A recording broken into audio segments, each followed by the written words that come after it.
Hello सबको। आज हम पढ़ेंगे ऑब्जेक्ट ओरिएंटेड प्रोग्रामिंग में पॉलीमॉर्फिज्म क्या होती है। हमेशा की तरह डेफिनेशन मैंने यहाँ पे पेस्ट कर दी है। हम इसे आसान भाषा में एग्जाम्पल के साथ समझने की कोशिश करते हैं। पॉलीमॉर्फिज्म जो वर्ड है ये दो शब्दों को जोड़ के बनता है। एक है पॉली, दूसरा है मॉर्फ। पॉली का मतलब होता है मैनी, मैनी यानी कि काफ़ी। मॉर्फ का मतलब होता है आकार, आकार यानी कि शेप, तो काफ़ी सारे आकार। मॉर्फियस उनका एक ग्रीक गॉड था, वो सपनों का राजा है और कई सारे आकार बदल सकता है, तो पॉलीमॉर्फिज्म उधर से आता है। तो इसका ऑब्जेक्ट ओरिएंटेड प्रोग्रामिंग से क्या रिलेशन है वो हम देखते हैं।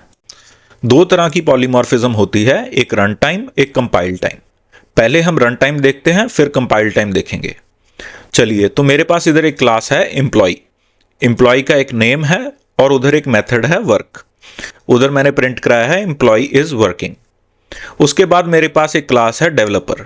डेवलपर जो है वो एम्प्लॉय को एक्सटेंड करती है और मैंने उधर वर्क मेथड जो है वो ओवरराइड किया है, क्योंकि जो डेवलपर है हमारा वो कोड लिखेगा। सो यहाँ पे मैंने प्रिंट किया है डेवलपर इज राइटिंग कोड।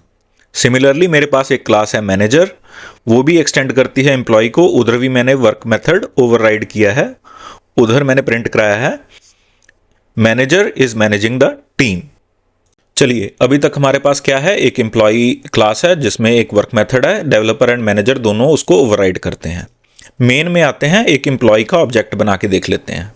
यहां पे मैं वर्क मेथड कॉल करता हूं, तो कौन सा मेथड कॉल होगा, जो एम्प्लॉय क्लास में है, राहुल इज वर्किंग। ठीक है, अब मैं employee is equal to new manager लिखता हूं इधर। ठीक है, इसे बोलते हैं पॉलीमॉर्फिक रेफरेंस। ठीक है, पॉलीमॉर्फिक रेफरेंस क्या होती है, ये जावा में हमको अलाउ करती है, आप अपनी सब क्लास को रेफर करके ऑब्जेक्ट बना सकते हो। ठीक है, तो मैंने यहां पे employee is equal to new manager लिखा। ठीक है, अब मैं इसे रन करता हूं तो कौन सा वाला वर्क मेथड कॉल होगा, अभी रन करके देखते हैं। तो Rahul is managing the team, तो कौन सा वर्क मेथड कॉल हुआ, जो मैनेजर क्लास में है। ठीक है, अभी एम्प्लॉय ने अलग अलग फॉर्म ली based on their subclasses, based on method overridden. यही है रन टाइम पॉलीमॉर्फिज्म, और कुछ नहीं है। चलिए, अब तीन ऑब्जेक्ट बनाते हैं। पहला ऑब्जेक्ट मैंने बनाया employee is equal to new employee. दूसरे एम्प्लॉय में मैंने क्या कर दिया, is equal to new manager. तीसरे एम्प्लॉय में मैंने क्या कर दिया, न्यू डेवलपर। अब तीनों के जो वर्क मेथड हैं वो अलग अलग कॉल होंगे। ठीक है, तीनों के जो मेथड हैं वो अलग अलग कॉल होंगे। एम्प्लॉय वाला इज वर्किंग, मैनेजर वाला is managing the team, developer वाला इज राइटिंग द कोड। तो हमारा जो एम्प्लॉय ऑब्जेक्ट है इसने डिफरेंट फॉर्म्स ली बेस्ड ऑन ओवररिडन मेथड्स। ये इसी को बोलते हैं पॉलीमॉर्फिज्म इन जावा। चलिए, एक और चीज समझते हैं। जावा में हर class by default object class को इनहेरिट करती है। जावा में हर class by default object class को इनहेरिट करती है, यानी कि एम्प्लॉय क्लास भी ऑब्जेक्ट क्लास की सब टाइप है। तो यहां पे मैं लिख सकता हूं object employee is equal to new employee. अब मैं अगर इसे टाइप कास्ट करके एम्प्लॉय में वर्क मेथड कॉल करता हूं तो कौन सा मेथड रन होगा, जो एम्प्लॉय क्लास में है। ऑब्जेक्ट किसका बना, ऑब्जेक्ट क्लास का। फॉर्म उसने कौन सी ली, एम्प्लॉय की। ठीक है, तो मैं इसे रन करता हूं तो यहां पे आया राहुल इज वर्किंग। सेम ही अगर मैं इधर मैनेजर लिख देता तो कौन सा मेथड कॉल होता, जो मैनेजर क्लास में है। तो Rahul is managing the team. इसे रन टाइम पॉलीमॉर्फिज्म क्यों बोलते हैं, क्योंकि वो रन टाइम पे डिसाइड करेगा हमारा ऑब्जेक्ट कौन सी फॉर्म लेगा। जब हमारा कोड एग्जीक्यूट होगा तब वो डिसाइड करेगा ये एम्प्लॉय कौन से टाइप का बनेगा, इसलिए इसको बोलते हैं रन टाइम पॉलीमॉर्फिज्म। चलिए, जल्दी से एक और बहुत ही कॉमन एग्जांपल देख लेते हैं पॉलीमॉर्फिज्म की।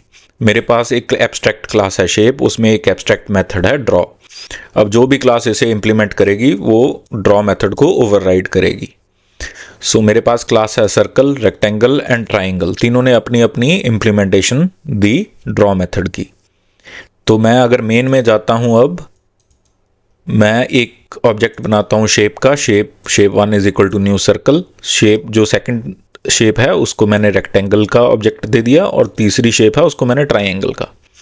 तीनों की अलग अलग इम्प्लीमेंटेशन कॉल होगी। इसे रन करके देख लेते हैं। तो पहले वाला कॉल करेगा ड्राइंग अ सर्कल, सेकंड वाला कॉल करेगा ड्राइंग अ रेक्टेंगल, थर्ड वाला कॉल करेगा ड्राइंग अ ट्राइंगल, क्योंकि तीनों में इम्प्लीमेंटेशन डिफरेंट थी। सेम ही बिहेवियर हम इंटरफेसेस की हेल्प से भी अचीव कर सकते हैं। मैंने एक इंटरफेस बनाया ड्रॉएबल, तो उधर मैंने एक एब्स्ट्रैक्ट मेथड दिया ड्रॉ। अब हमारी जो circle, rectangle and triangle class है, ये हमारा ड्रॉएबल जो इंटरफेस है उसे इंप्लीमेंट कर रही है।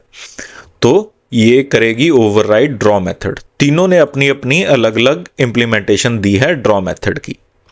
मेन में जाते हैं, हम ड्रॉएबल टाइप का ऑब्जेक्ट बनाएंगे, एक सर्कल, एक रेक्टेंगल, एक ट्राइंगल। तीनों के ड्रॉ की जो इंप्लीमेंटेशन है वो अपनी अपनी कॉल होगी। तो ड्रॉएबल जो इंटरफेस है वो अलग अलग शेप लेगा। ठीक है, तो इसे एक बार इसे रन करके देख लेते हैं। सो पहले उसने सर्कल बनाया, फिर रेक्टेंगल, फिर ट्राइंगल, यानी कि जो पॉलीमॉर्फिक बिहेवियर है हम इंटरफेसेस से भी अचीव कर सकते हैं।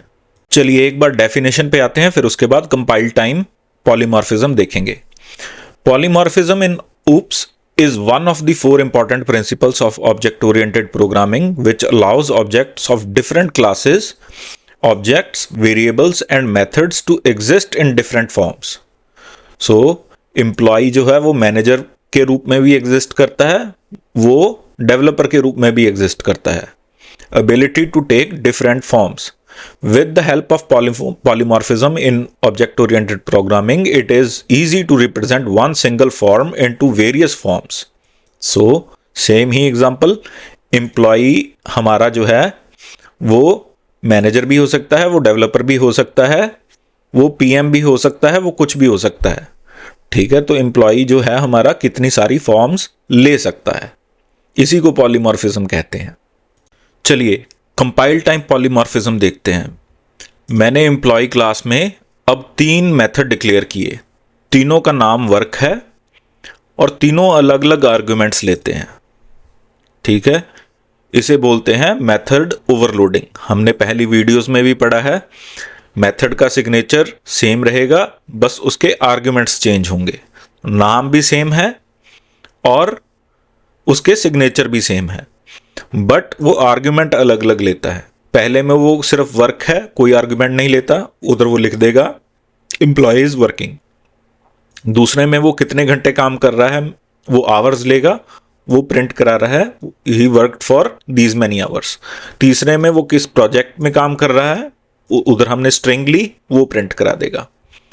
सो इसे कंपाइल टाइम पॉलीमॉर्फिज्म बोलते हैं, क्योंकि हमें कंपाइल टाइम पे ही पता चल रहा है कि हमारे जो वर्क है, मेथड है, ये डिफरेंट फॉर्म ले रहा है। बस यही है कंपाइल टाइम पॉलीमॉर्फिज्म। इसे हम रन करके देख लेते हैं एक बार। मैं तीनों मेथड्स कॉल करता हूं, एक बार रन करके देख लेते हैं। तो तीनों जो वर्क मेथड हैं वो अलग अलग वर्क मेथड कॉल होंगे। ठीक है, मेथड ओवरलोडिंग को ही हम कंपाइल टाइम पॉलीमॉर्फिज्म बोलते हैं। वीडियो को करते हैं रिकैप। इस वीडियो में हमने क्या क्या देखा? इस वीडियो में हमने देखा पॉलीमॉर्फिज्म क्या होती है, रन टाइम पॉलीमॉर्फिज्म क्या है, कंपाइल टाइम पॉलीमॉर्फिज्म क्या है, इसके ऑब्जेक्ट ओरिएंटेड प्रोग्रामिंग में क्या क्या यूज केसेस हैं। इसी के साथ हमने ऑब्जेक्ट ओरिएंटेड प्रोग्रामिंग के चारों जो बेसिक प्रिंसिपल्स हैं वो कवर कर लिए हैं। आप इसकी खुद प्रैक्टिस कीजिए। अगर कोई क्वेश्चन है तो कमेंट्स में पूछिए, मैं कोशिश करूंगा सभी का आंसर करूं। वीडियो अच्छी लगे तो लाइक, शेयर, सब्सक्राइब जरूर करें। Thank you.